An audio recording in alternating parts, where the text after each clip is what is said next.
This video will demonstrate the calibration procedure for gauge blocks.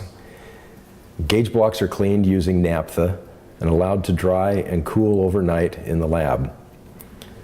This particular video demonstrates the flatness test for the surface of a gauge block. We're using a monochromatic light in conjunction with a Van Kuren optical flat. The optical flat right now is showing that the face of the gauge block is extremely flat. The interference bands don't cross or bend, they're nice and parallel. Each interference band represents 11 microinches of distance. In the event that a nick or a burr is noted on the gauge block when it's examined under the monochromatic light, utilize the small Starrett gauge block polishing stone. Place the gauge block on the stone, and this is done dry with no lubrication. Make gentle figure 8 motions with the gauge block, applying gentle pressure.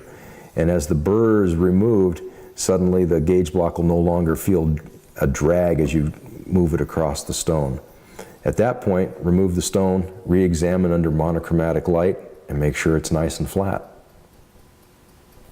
This video demonstration will show how to calibrate gauge blocks at Boise Calibration Service. We calibrate gauge blocks to the federal standard of GGG-G-15C, single point measurement. We establish our reference point utilizing our square Mitutoyo gauge block set and set the probe for the center of the logo and the size on the front, and it's also centered between the front edge and the back hole. On this particular gauge block, it's a 1/2 inch block. The data from Mitutoyo shows that it's long by 2.8 microinches. So what we do is we set the offset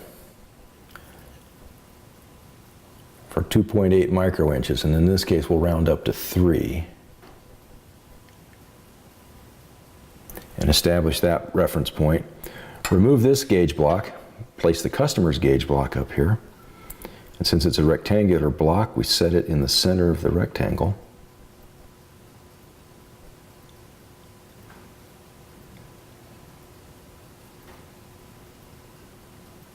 Like so.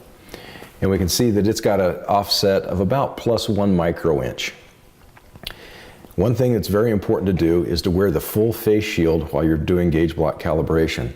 Otherwise, as you're working, just your normal breathing will heat up the gauge block standard and then also the gauge blocks themselves, and repeatability will become a real problem. When we measure gauge blocks, each block is done an intercomparison of 3 separate times, and then those readings are averaged out, and that's the data that's put onto the data sheet for the customer.